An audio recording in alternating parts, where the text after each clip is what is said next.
Мен өзім мына бұл мишерлік деген сөздерге әлбетте күлімсіреп қараймын, күлімсіреп. Ол енді теге yüz arası ешкенде шаяру формасында әйтергән мөмкин, мин мишер, син мишер анда бүтәнчә. Ләкин гомумән яшәү рәвешендә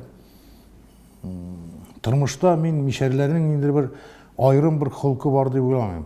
Гомумән менә татар халкына нинди сыйфатлар хас, мишәрләргә дә шул сыйфатлар хас. Мишәр дигән сүз нәрсә? Ул бит этник берәмлек түгел. Гомумән мишәрләр урта гасырларда алар Алтын Урда татары булганнар. Аңарчы Кыпчаклар, Дәшти Кыпчак халкы. Мәсәлән, танылган тарихчы Әсхәр Мөхәммәдиев аларның тамыры өчен гомумән хазарларга барып тоташтыра. Чөнки хазарларда цы белән сөйләшкәннәр цыкылдап. Кыпчакларның да шулай бит берелеши, менә гомумән идарә итә торган кыпчакларның кабиләсе дип әйтик инде, цы белән сөйләшкән Кодикус Куманикуста бу теркәлеп тә калган. Теге 1300 елда чыккан итальян, латин, кыпчак сүзлегендә.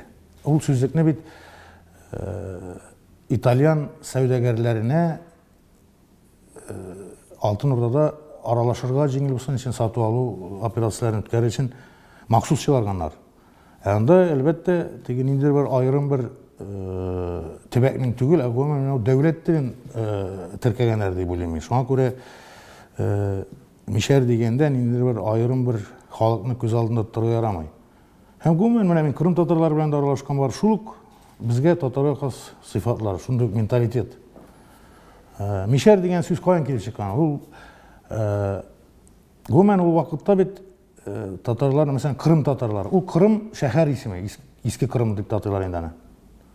Казан татары, Казан шәһәреннән.